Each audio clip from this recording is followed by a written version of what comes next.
Prior to any type of severe weather, it's important to prepare your home to make it as safe as possible.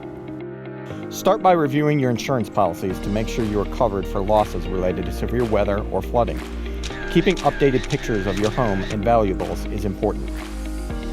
Clear your yard. Flower pots, patio furniture, trash cans, and other loose items should be moved to an enclosed area to avoid becoming a windborne hazard.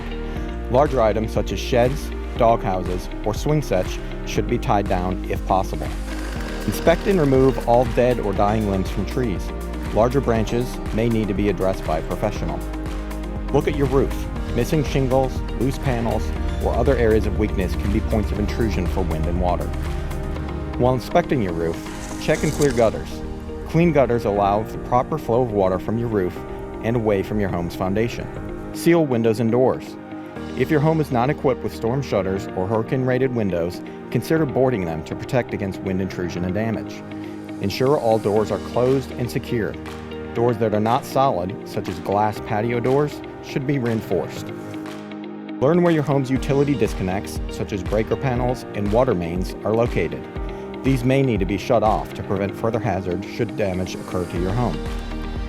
Be prepared to shelter in place. Should severe weather be imminent, know where the safest place in your home is located. Typically, this is the lowest, most interior room, away from outward-facing doors and windows. Stay informed. Monitor local weather and sign up for Alert Seminole to receive severe weather notifications.